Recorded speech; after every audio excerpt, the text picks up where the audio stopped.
এখনকার ছেলেরা এত সকালে ঘুমানোর পাত্র না, কারণ আব্বার ছেলেকে খুব মহব্বত করে একটা মোবাইল দিছে। আসলে মোবাইল তো দেয়নি, চিরকালের জন্য বিষ তার সিনায় ঢুকাই দিছে। কথা বলেন না কেন?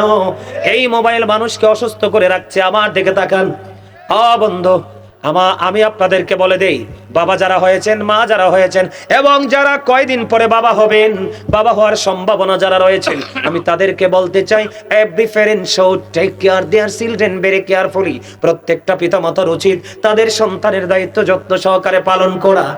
বন্ধু, কেননা আজকের সমাজ, আজকের যুবক যুবতী নষ্ট শুধু একটা মাত্র কারণ, বাবা মার আশকারার কারণে। কথা কন না কেন? স্যারেরা পর্যন্ত বেদ দিয়ে মারতে পারে না, বাচ্চাকে মামলা করতে যায়। কথা বলেন না কেন? বাবাদের দোষের কোনো শেষ নাই, মাদের দোষের কোনো শেষ নাই। আমি দোষের দিকে যাই না। বন্ধু, অসুস্থ থেকে সুস্থ হতে হলে আপনাকে কি করতে হবে জমিনে, এই বিষয়টা কমপ্লিট করে আমি আলোচনা শেষ করে দিতে চাই। আপনাদের গভীর মনোযোগ আমি বন্ধু কামনা করছি। এখনকার মানুষ বেশিরভাগই অসুস্থ, সেটার কারণ হলো, সর্বপ্রথম সায়েন্টিফিকদের বক্তব্য হলো, জিকা ইজ দা হার্ট মেডিসিন, জিকির হলো হার্টের ওষুধ। সুবহানাল্লাহ বলেন না কেন? জিকির কিসের ওষুধ? আপনার হার্ট যদি ভালো না থাকে, আপনি কখনোই ভালো না। আল্লাহর কোরআন বলতেছে কি, ফাদকুরুনি আযকুরুকুম। আল্লাহ বলেছেন, remember me then I will remember you. তোমরা আমাকে স্মরণ করো, আমি তোমাদেরকে স্মরণ করব। আওয়াজ তোলে কন্যা সুবহানাল্লাহ। তাহলে আপনার প্রথমত আপনি জিকির থেকে দৌড়ে বলে, হুজুর জিকিরটাকে খেয়াল করেন, আমি ফুললি ওয়াজে ঢুকছি। এই যুবক ভাই, তোমাদের মোবাইল কোথায়? আজকে যদি আধুনিক গানের শিল্পী আসতো, মোবাইল একটাও পকেটে থাকতো না। কিন্তু আজকে তোমার পরিপূর্ণ জীবন যেটার মধ্যে আছে, ওইটা তুমি কি নোট করে নিবা না? কারণ আমি ভুল তো বলতে পারি। তোমার প্রিয় কোন হুজুর থাকলে তাকে শোনাবা, গাজী হুজুর বলে গেছে, বল থাকলে ধরিয়ে দেন। ইনশাআল্লাহ আশা করি বন্ধু, এখানে কেউ কলম বসাতে পারবে না। আমি আপনাদেরকে বলে দিতে চাই, বন্ধু, সর্বপ্রথম আপনার অসুস্থতার কারণ, আপনি জিকির থেকে দৌড়ে বলে, হুজুর জিকিরের মানে কি? জিকিরের বাংলা হলো স্মরণ, ইংলিশে এটাকে বলা হয় রিমেম্বার। সুবহানাল্লাহ বলা জিকির, আলহামদুলিল্লাহ বলা জিকির, আল্লাহু আকবার বলা জিকির, লা ইলাহা ইল্লাল্লাহ বলা জিকির। কাউকে ভালো কাজে ডাকা, এটাও জিকির। মন্দ কাজ করতে দেখলে থামিয়ে দেওয়া, ওটাও জিকির। পরিপূর্ণভাবে নামাজ পড়া, এটাও জিকির। বন্ধু, হজে যাও, ওটাও জিকির। আপনারা বলেন, কয়টা মানুষ আজকে এই কাজগুলো করে না? কারণ ওই যে বলেছি, ইসলামের গান থেকে দৌড়ে। এই কারণে বন্ধুরে আমার দিকে তাকান, আমি আপনাদেরকে কি বলে দিতে চাই বন্ধুরে আমার। এরপরে আসেন নামাজের ফাঁকে ফাঁকে, বন্ধু, জিকিরের ফাঁকে ফাঁকে এখনকার মানুষ হাসি কিন্তু একেবারে কমিয়ে ফেলেছে।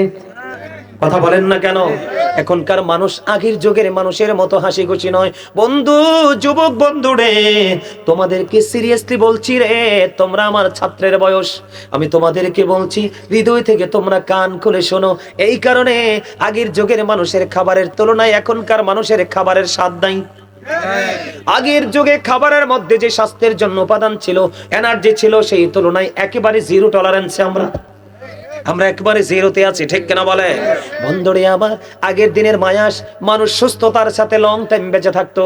এখনকার মানুষ যত দিনে বাঁচে ম্যাক্সিমামই অসুস্থ। কথা বলেন না কেন? আগের যুগের মানুষের হায়াতের তুলনায় এখনকার মানুষের হায়াত একেবারে সীমিত। তার কারণ হলো, অক্ষরে অক্ষরে পুঙ্খানু রূপে মানুষ ইসলামের এগেইনস্টে চলে গেছে বন্ধু। 2 নাম্বার কারণ হলো, মানুষ এখন হাসে না, মানুষের সাথে মিশে না। একটা ছেলে বিদেশ গেছে, 2টা ছেলে বিদেশ গেছে, অথবা একটা ছেলে বিসিএস ক্যাডার হয়েছে, অথবা কোনো মেয়েকে ভালো কোনো দেশে একটা জামাই থেকে বিয়ে দিয়েছে, জামাইটা সাপোর্ট দিচ্ছে, কোনো না কোনো কারণে তার মধ্যে অহমিকা চলে এসেছে। সে মানুষের সাথে মিশে না, মানুষের সাথে সে হাসে না, গোমরাহি নিয়ে থাকে। আমার রাসূল বললেন, সুস্থ যদি থাকতে যাও, তাহলে তুমি ফ্রিলি জীবন যাপন করো, মাঝে মাঝে তুমি হাসো। বলে, হুজুর হাসলে কি লাভ হবে? রাসূল বলেছেন, যত তুমি হাসবে ততই তোমার হার্টটা ফ্রি থাকবে। সুবহানাল্লাহ বলেন না? তোমার মানসিকতাটা কি থাকবে? স্থির থাকবে, সুন্দর থাকবে।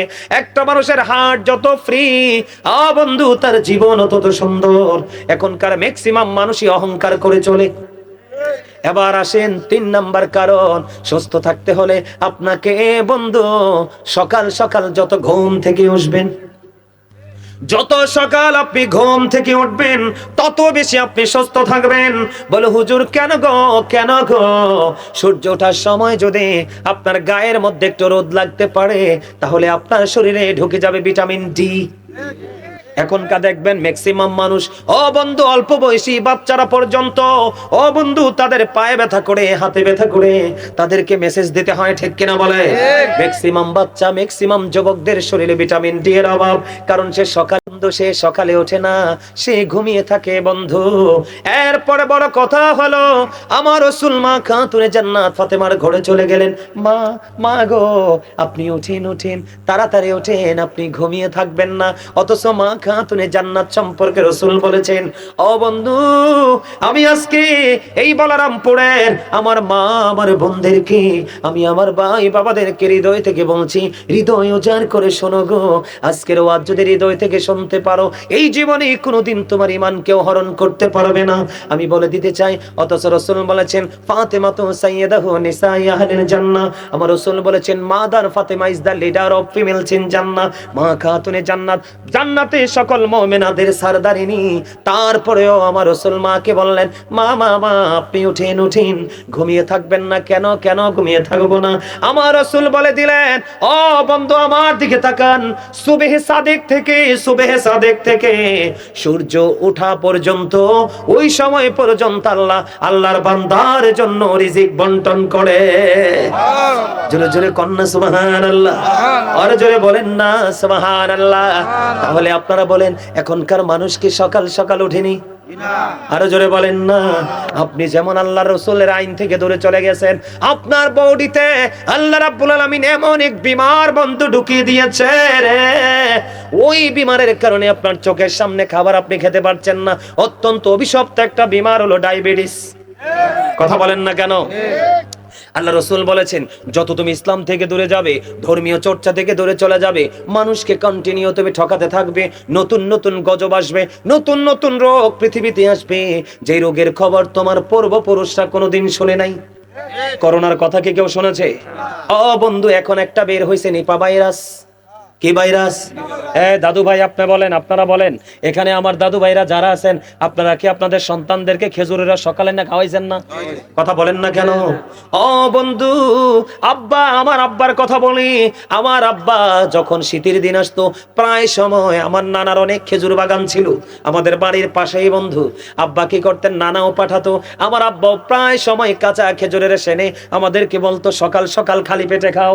ইচ্ছে মতো খেয়েছি, প্রাণ খুলে খেয়েছি। তখন তো সেই ভাইরাস ছিল না। ও বন্ধু, তোমার কারণ হলো তোমার এই সুস্বাদু খাবার খেজুরের রস। আমি আপনাদেরকে বলে দেই, খেজুর গাছের জন্ম কোত্থেকে, খেজুর গাছের উৎপত্তি কোথায়? ও বন্ধু, আদম ও সফিউল্লাহকে যখন আল্লাহ মাটি দিয়ে বানালেন, কি দিয়া? পোড়া মাটির মতো শুকনো মাটি দিয়ে বানালেন। আদম আলাইহিস সালামকে মাটি দিয়ে বানানোর পরে আদমের বডিটাকে সাইজ করতে হয় কিনা? যে কোনো কিছু সাইজ করে কিনা? আল্লাহ রাব্বুল আলামিন আদম আলাইহিস সালামের বডিটাকে সাইজ করলেন। সাইজ করতে গিয়ে ওই যে আপনার মাটিগুলো, যেই ঝরা ঝরা মাটিগুলো পড়েছে, ও বন্ধু, এই মাটিগুলো পৃথিবীর যেই জায়গায় পড়েছে, ওই জায়গায় কিয়ামতের আগ পর্যন্ত খেজুর গাছ তৈরি হবে। এই জন্য খেজুর অত্যন্ত সুস্বাদু এবং স্বাস্থ্যের উপাদানজনক খাবার। খেজুরের রস অত্যন্ত সুস্বাদু, দেখবেন কোন রসের সাথে যায় না এটা। এটা কাঁচাও স্বাদ, শুকাইলে তো আরো স্বাদ, জাল দিলে তো আরো স্বাদ, ঠিক কিনা বলেন? ও বন্ধু, আমি গত পরশুদিন একটা ভিডিও দেখলাম। আমি দেখেন একটা ভিডিও দেখলাম, একটা বাদুড় আসছে, মোবাইলে দেখছি, প্র্যাকটিক্যালি একটা বাদুড় এসে ওই যে খেজুরের যে গাছ যে আপনার দিয়েছে, কাইমটা বসাইছে, ওটা বরাবর খেজুর গাছে এসে উপরের দিকে তার পিছনটা দিয়ে ইচ্ছে মতো মাথা নিচু করে রস খাচ্ছে। খাওয়ার পরে যখন সে চলে যাবে, এবার বন্ধু তার মাথাটা উঁচুর দিকে দিয়ে, তার লজ্জাস্থানটা নিচের দিকে দিয়ে, প্রস্রাব পায়খানার জায়গাটা নিচের দিকে দিয়ে এই খেজুরের রসের মধ্যে সে প্রস্রাব করে দিল। নাউজুবিল্লাহ বলেন না? অথচ সকালবেলা এটা মানুষ খাবে, ঠিক কেন বলেন? এটা কেন হলো জানেন? ও বন্ধু, আমরা হলাম সৃষ্টির শ্রেষ্ঠ। মানুষ আশরাফুল মাখলুকাত, ঠিক কিনা বলেন? এর মধ্যে ইমানদার হলো সবচেয়ে বেশি দামি। কিন্তু এই প্রাণীটা কেন এই সুস্বাদু খাবারটাকে নাফাক করে দিল? এটার জন্য দায়ী হলাম আপনি আমি। আমার আল্লাহ কোরআন শরীফে সূরা ইউনূসের 44 নম্বর আয়াতে বলেছেন, ইন্নাল্লাহা লা ইয়াজলিমুন নাসা শাইয়্যান ওয়ালাকিন্নান নাসা আনফুসাহুম ইয়াজলিমুন। আল্লাহ বলেছেন, আল্লাহ মানুষের উপর জুলুম করে না, মানুষ নিজেই নিজের উপর অত্যাচার করে। কবরটা যেন ভালো লাগলো না আপনাদের কাছে? আল্লাহ বান্দার উপর অত্যাচার করে না, বান্দা নিজেই নিজের উপর অত্যাচার করে। এবার আল্লাহ বলতেছেন, আল্লাহু লা ইউহিব্বুজ জালিমিন, যারা অত্যাচারী আমার আল্লাহ অত্যাচারীকে পছন্দ করে না। জোরে জোরে কন্না নাউজুবিল্লাহ। কে করে না? হ্যাঁ বন্ধু, এই জন্য আমি আপনাদেরকে বলে দিতে চাই আপনি কি করতে হবে। আমি আপনাদেরকে বলে দিতে চাই আপনি কি করতে হবে বন্ধু। সকালবেলা ঘুম থেকে উঠতে হবে, এবং আমার রাসূল বলেছেন তুমি যদি সুস্থ থাকতে চাও তাহলে তুমি খুব দ্রুত রাতের বেলা ঘুমিয়ে যেতে হবে। আমার রাসূল মাগরিবের পরে কি করতেন? আমার রাসূল মাগরিবের পরে খাবার সম্পূর্ণ করে পড়তেন, সালাতুল ইশার নামাজ পড়ে বন্ধু আমার রাসূল ঘুমিয়ে যেতেন। আপনি এই রাত দিয়েছে আপনাকে ঘুমানোর জন্য, ও বন্ধু কমপক্ষে 8 ঘন্টা ঘুমাতে হবে আপনাকে, কমপক্ষে 8 ঘন্টা। আপনি যখন ঘুমাবেন তখন আপনার শারীরিক লেভেলটা থাকবে। আপনি যখন যত সুস্বাদু খাবার খান, ঘুম যদি আপনার সঠিক না হয় আপনি কখনো সুস্থ থাকতে পারবেন না। চেহারার সৌন্দর্য নষ্ট হয়ে যাবে, অনেক সমস্যা আপনারা দেখা দিবে, ব্রেইনে সমস্যা দেখা দিবে। এই জন্য রাসূল বলেছেন তোমরা সুস্থ থাকলে, বেশি সুস্থ থাকতে হলে বেশি বেশি করে তোমরা কি করো? বেশি বেশি তাড়াতাড়ি করে ঘুমিয়ে যাও, সকাল সকাল করে ঘুম থেকে ওঠো। জোরে কন্না সুবহানাল্লাহ, আরো জোরে কন্না। ঘুম ভেঙ্গে আপনি দুনিয়ার যে কোনো কাজ করেন এটার কোনো যৌক্তিকতা নেই। এবার আসেন বন্ধু, খাবার নিয়ে একটু বলবো নি। সুস্থ থাকতে হলে এদিকে তাকান। বর্তমানে যেই দেশের নাম ইরান, কি এই দেশের কিন্তু আদি নাম ছিল পারস্য। খেয়াল করেন কি ছিল? এখন যেই দেশকে আমরা ইরান হিসাবে চিনি ওই দেশের আদি নাম হলো বন্ধু পারস্য। খেয়াল করেন, ওই পারস্য থেকে একজন ডাক্তার আসলো। এদিকে তাকান, পারস্য থেকে কি আসলো? একজন ডাক্তার আসলো। ও বন্ধু আমার রাসূলের দেশে আরবে। যুবক হৃদয় খুলে শোনো বন্ধু, আমি তোমাদেরকে সুস্থ রাখার জন্য, ভালো রাখার জন্য ইনস্ট্রাকশন দিচ্ছি। বন্ধুরে আমার, ও বন্ধু পারস্য থেকে একজন ডাক্তার আসলো। আসার পরে সে 2 বছর পর্যন্ত আরবে ঘুরলো। কয় বছর? 2 বছর পর্যন্ত আরবে ঘুরলো। ঘোরার পরে তিনি 2 বছরের মধ্যে একটা রোগীও পায় না। সুবহানাল্লাহ কন্না, আরো জোরে কন্না সুবহানাল্লাহ। 2টা বছর ঘুরলো। 2টা বছর ঘোরার পরে তিনি একজন অসুস্থ রোগী পেলেন না। 2 বছর বিচরণ করার পরে এবার প্রাণের রাসূলের কাছে গেলেন, নবী গো আপনার দেশে আমি 2 বছর বিচরণ করেছি, একটা রোগীও তো আমি পেলাম না, সেটার কারণ কি? এবার আমার রাসূল বললেন তাহলে কারণ জেনে নাও আমার কাছ থেকে। আমার দেশের মানুষগুলো যখন খাবার নিয়ে বসে, অনেক বেশি পেটে খিদা লাগলে তারা খাবার নিয়ে বসে। যখন তারা খাবার নিয়ে বসার পরে বন্ধু তারা অল্প পরিমাণ খায়। সুবহানাল্লাহ বলেন না, আরো জোরে। তার মানে পেটটারে 3 ভাগের 1 ভাগ খাবার দিয়ে ফিল আপ করে, আর একটা ভাগ তারা পানি দিয়ে ফিল আপ করে, আর একটা ভাগ টোটালি খালি রেখে দেয়। এই কারণে আমার দেশের মানুষ বন্ধু সহজে কে হয় না, অসুস্থ হয় না। সুবহানাল্লাহ বলেন না, আরো জোরে বলেন না, আরো জোরে। বন্ধুরে আমার, এখানেই শুধু ক্ষান্ত নয়, হৃদয় খুলে শোনেন বন্ধু, শুধু এখানে ক্ষান্ত নয়। আপনারা আমার প্রাণের রাসূল বলেছে আপনারা তো গরুর গোশত দেখলে পাগল হয়ে যান, কথা কয় না কেন? মাথা ঠিক থাকে না। ও বন্ধু আমার রাসূল বলেছে সুস্থ থাকতে হলে গোশত তুমি কম খাও। আমার সুবহানাল্লাহ কয় না দি? ওই ওয়াজ তো পছন্দ হইছে না এটা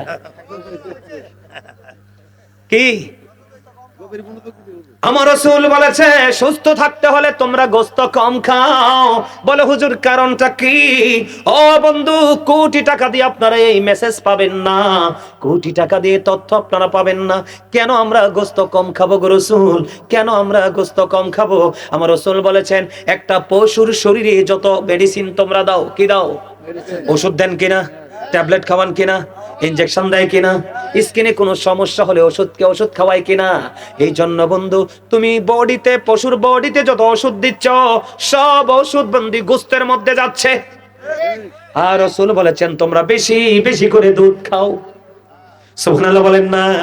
কারণ বেশি বেশি করে তোমরা দুধ পান করো, তার কারণ হলো রে, এই কারণে তোমরা বেশি বেশি করে দুধ পান করবে, কারণ দুধ জন্ম হয় সবুজ শ্যামল ঘাস থেকে। সুবহানাল্লাহ বলেন না। আমার রাসূল বলেছেন বেশি বেশি করে তোমরা খেজুর খাও, জৈতুনের তেল খাও। সুবহানাল্লাহ বলেন। বেশি বেশি করে কে খাও? জৈতুনের তেল খাও, খেজুর খাও, বেশি বেশি করে তোমরা কালিজিরা খাও, বেশি বেশি করে তোমরা মধু খাও। ও বন্ধু, সপ্তাহে যদি অথবা মাসে পিওর মধু যদি 2-3 ফোঁটা খেতে পারেন খালি পেটে, আমার রাসূল বলেছে তোমাকে বড় ধরনের কোন রোগ কোনোদিন গ্রাস করবে না। জোরে জোরে কন্যা সুবহানাল্লাহ, আর জোরে বলেন না সুবহানাল্লাহ। আমার রাসূল বলেছেন তোমরা যদি সুস্থ থাকতে চাও তাহলে তোমরা কি করো? খেলাধুলা করো। এর মধ্যে কুস্তি খেলার বিকল্প নেই। কি কি খেলা? এখনকার বেশি বেশি করে তোমরা খেলাধুলা করো। এখনকার ছেলেরাকে খেলতে জানেনি, এখনকার ছেলেরা খেলে এটার মাধ্যমে জুয়া। কথা কয় না কেন? আরো জোরে। জুয়া কি ইমানদারের কাজ না শয়তানের কাজ? আরো জোরে কন। আর্জেন্টিনা আর ব্রাজিল কি 2 দেশ খেলবো, আর বাংলাদেশে বন্ধু বাংলাদেশে মুসলমানের বাচ্চারা কোবাকুবি শুরু করছে। ঠিক না বেঠে? নাউজুবিল্লাহ বলেন না কেন? আপনি সুস্থ থাকবেন কেমনে? সুস্থ থাকার কোন সুযোগ আছে? আরো জোরে। তো সম্মানিত উপস্থিতি, আমরা সুস্থতার জীবন, সুস্থতার মতো নিয়ামত আমরা পেতে চাই। পেতে চাইলে এখনই আমাদেরকে কি করতে হবে? আল্লাহ আল্লাহ রাসূলের প্রেমে সাঁতার দিতে হবে। ঠিক কিনা বলেন? 5 ওয়াক্ত নামাজ পড়বেন। কে করবেন? 5 ওয়াক্ত নামাজ পড়বেন।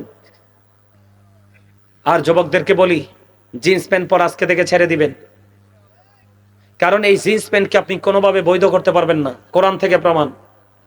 মুসলমানের পোশাক লুঙ্গি হোক, প্যান্ট হোক, পায়জামা হোক, ট্রাউজার হোক, উপর দিয়ে থাকবে নাভি বরাবর, অথবা উপরে নিচে দিয়ে থাকবে টাকনুর উপরে। এটা উপর দিয়েও নাভির নিচে, নিচে দিয়েও টাকনুর নিচে। নাউজুবিল্লাহ কোন। যেই পুরুষ পোশাক পরার পরেও তার অঙ্গ দেখা যায় সেই পুরুষ ল্যাংটা পুরুষ। যেই নারী কাপড় পরার পরেও তার শরীর দেখা যায়, রাসূল বলেছেন সেই নারী উলঙ্গিনী। নাউজুবিল্লাহ বলেন।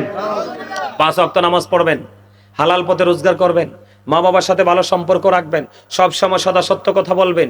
এই যে যারা মারামারি করে, খুনাখুনি করে, মানে ইসলাম বিরোধী কাজ করে, আপনারা তাদেরকে কখনোই সমর্থন করবেন না। আমার দিকে তাকান।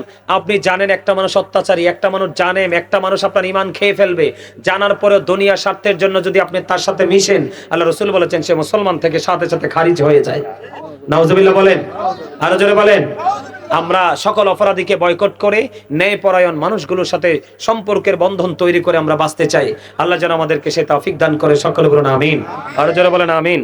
আমার কথাই কি অতরহামনা লানাকুনান্না মিনাল খাসিরিন ربنا لا تزغ قلوبنا بعد إذ هديتنا وهب لنا من لدنك رحمة إنك أنت الوهاب الہی تو طبیب لود وہی مئی مری جو درد دل عاشقی کا مرج کافی تیری ہے دیدار ہے الہی باقی بانی فاطمہ کہ بر کونی ایمان کو نام خاتمہ اللہم ورزقنا زیارت النبی اللہم ورزقنا شفاعت النبی آمین یا رب العالمین আমি অদম গুনাহগার উলামায়ে কেরামদেরকে নিয়ে, হুফাজে কেরামদেরকে নিয়ে, দাড়ি পাকা আমার মুরব্বি বাবাদেরকে নিয়ে আল্লাহ গো তুমি রহমতের নজরে তাকিয়ে দেখো গো ইয়া রাব্বুল আলামিন।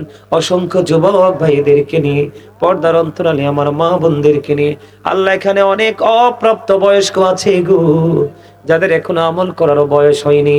এই রকম অপ্রাপ্ত বয়স্ক বাচ্চাদেরকে নিয়ে তোমার শাহী দরবারে দোকানে হাত তুলেছি। বিশেষ করে আল্লাহ আজকে যারা টাকা দিয়ে, পয়সা দিয়ে, অর্থ দিয়ে, বুদ্ধি দিয়ে, শ্রম দিয়ে, সার্বিক সহযোগিতার মাধ্যমে এই জান্নাতের বাগান সাজিয়েছে আল্লাহ, তাদেরকে সঙ্গে নিয়ে আল্লাহ তোমার শাহী দরবারে দোকানে হাত তুলেছি। মেহেরবানি করে আমাদের হাত তুমি কবুল মঞ্জুর করে নাও ইয়া রাব্বুল আলামিন। মালিক মাহফিলের শুরু থেকে এই পর্যন্ত যত আলোচনা হয়েছে, যত দরুদ, যত আমল করা হয়েছে আল্লাহ সকল ত্রুটিগুলো ক্ষমা করে দিয়ে হাদিয়া লক্ষ কোটি কোটি গুণে বাড়াইয়া প্রাণের নবীজির নুরানি কদম মোবারকে হাদিয়া পৌঁছায় দাও। জান্নাতুল বাকি, জান্নাতুল মুআল্লায় হাদিয়া তুমি পৌঁছায় দাও। আল্লাহ সাহাবায়ে কেরাম থেকে ধরে অদ্য পর্যন্ত আমাদের যার যার প্রাণ মুর্শিদের কদমে হাদিয়া পৌঁছায় দাও মালিক। আজকে বলরামপুরের এই পূর্বপাড়ার আমার ভাই আমার বাবারা দেশ এবং বিদেশ থেকে কাছে এবং দূর থেকে ইয়া রাব্বুল আলামিন বিভিন্ন ভাবে তারা সার্বিক সহযোগিতার মাধ্যমে দান সদকার মাধ্যমে আজকের মাহফিল সাজালো। আল্লাহ গো জানি না কার মা নাই কার বাবা নাই গো আল্লাহ, আজকের এই মাহফিলের উসিলায় তাদের মা বাবার কবর আযাব তুমি বন্ধ করে দাও। আল্লাহ গো এই গ্রামের মধ্যে যতগুলো কবরবাসী আছে গো প্রত্যেকটা কবরবাসীর কবর আযাব বন্ধ করে দাও মালিক। কবর বড় ভয়ঙ্কর গো আল্লাহ।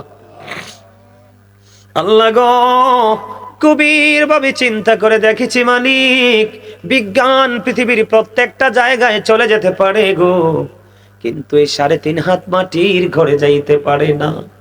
এতে বোঝা যায় গো এই ঘর বড় ভয়ঙ্কর এবং রহস্যময় মালিক। এই কবরের মধ্যে আমাদের আপন স্বজন যারা চলে গেছে গো আল্লাহ প্রত্যেকের কবর আযাব তুমি বন্ধ করে দাও। আল্লাহ গো আজকেও লন্ডন থেকে দোয়া চেয়েছে আল্লাহ, লন্ডন থেকে আমেরিকা থেকে ইতালি থেকে দোয়া চেয়েছে আল্লাহ, বাংলাদেশের বিভিন্ন জেলা থেকে দোয়া চেয়েছে।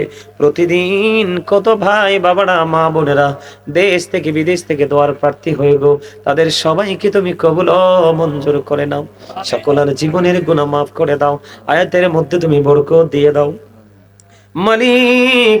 আল্লাহ গো আজকে যত আলোচনা করেছি আল্লাহ, আল্লাহ ঈমান এবং আমলের আলোচনা করেছি, দুনিয়া আখিরাতে সুস্থ থাকার জন্য যতটুকু সম্ভব আল্লাহ তাদেরকে ধারণা দিয়েছি আল্লাহ, আমরা সকলে যেন এটার উপর আমল করে বাঁচতে পারি তৌফিক দাও আল্লাহ গো। আল্লাহ এখানে যারা অসুস্থ তুমি সুস্থতা দান করে দাও, অভাবে যারা আছে অভাব তুমি দূর করে দাও, ঋণী যারা আছে ঋণ মুক্তর তৌফিক দাও আল্লাহ। ম্যাক্সিমাম এখানে যুবক আল্লাহ তাদের জন্য হৃদয় থেকে দোয়া করে যাই আল্লাহ গো, তারা যেন ঈমান এবং আমল নিয়ে বাঁচতে পারে সে তৌফিক তুমি দান করে দাও আল্লাহ।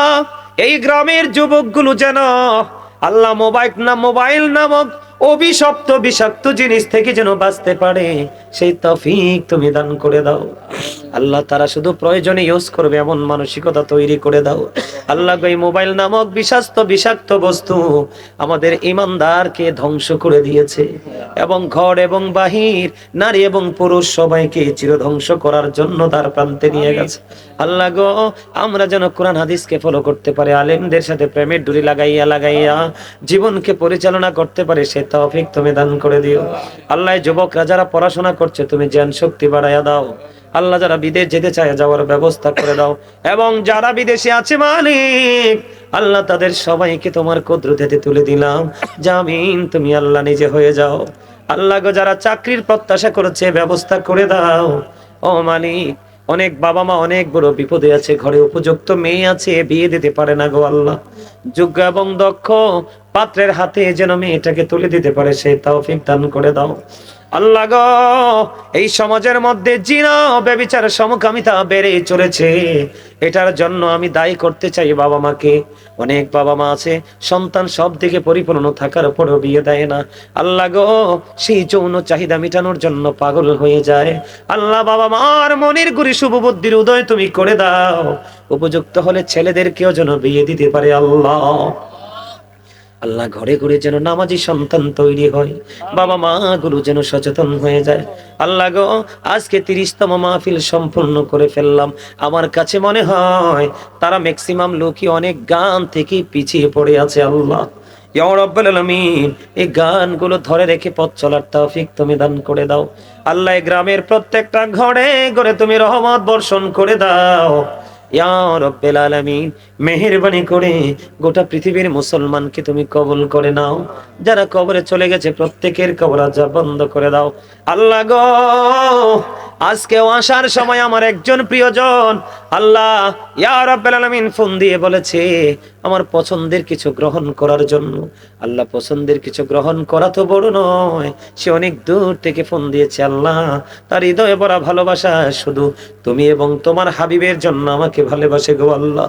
এমন ভালোবাসার মানুষ আল্লাহ যেখানে অবস্থান করতেছে সবাইকে তোমার কুদরতে হাতে তুলে দিলাম, জামিন তুমি আল্লাহ নিজে হয়ে যাও আল্লাহ পথ যেন চলতে পারে আল্লাহর রাসূল তোমার প্রেমে, আল্লাহ রং লাগিয়ে যেন চলতে পারে সে তৌফিক তুমি দান করে দাও আল্লাহ। বিশেষ করে আজকের মাহফিলের আয়োজন যারা করেছে আল্লাহ, এবং আমি যার ঘরে বসে বসে বিশ্রাম করেছি, আরাম করেছি আল্লাহ, আমাকে যারা ভালোবেসে দাওয়াত দিয়েছে এমনি করে করে আল্লাহ শারীরিক মানসিক আর্থিক সার্বিকভাবে সহযোগিতা করে 30তম মাহফিল সম্পূর্ণ করলো আল্লাহ, এলাকাকে আজকে রওনক করে দিল ইয়া রাব্বুল আলামিন।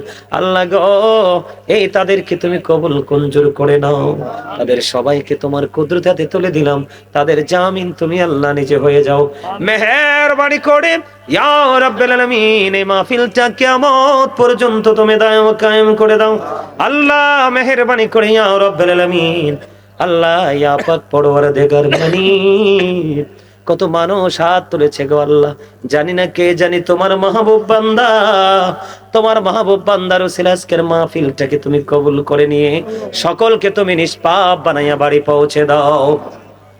আমার সঙ্গে যে মা বোনেরা হাত তুলেছে সবাইকে তুমি কবুল করে নাও, আবেদা সালেহা তাহেরা হিসেবে তুমি কবুল করে নাও ইয়া রাব্বুল আলামিন। মেহেরবানি করে ইয়া পাক পরওয়ারদিগার আল্লাহ, আমার মা বোনদেরকে পবিত্র হিসেবে কবুল মঞ্জুর করে নাও। রব্বির হামহুমা কামা রব্বায়ানি সগীরা, রব্বির হামহুমা কামা রব্বায়ানি সগীরা। আল্লাহ গো, আমার অত্যন্ত প্রিয় এবং ভালোবাসার মানুষ জেবেল মেম্বার সাহেব আমার পাশেই তো বসে আছে আল্লাহ, যেমনি বলেছে তেমনি চলে এসেছে, লম্বা সময় দিয়েছে। মেম্বার সাহেবকে তুমি কবুল করো, জীবনের গুনাহগুলো মাফ করো, যেইভাবে ধর্মীয় চর্চা নিয়ে ব্যস্ত আছে সেই চর্চা ভালো করে করার তৌফিক দাও। আপন স্বজনের কবর আযাব তুমি বন্ধ করে দাও। সন্তানেরা বিদেশের জমিনে আল্লাহ, তাদেরকে তোমার কুদরতে তুলে দিলাম, জামিন তুমি আল্লাহ নিজে হয়ে যাও আল্লাহ। মরার আগে সোনার মদিনা দেখাইও, মৃত্যু দুদাসার আগে জীবনের গুনাহগুলো মাফ করে দিও।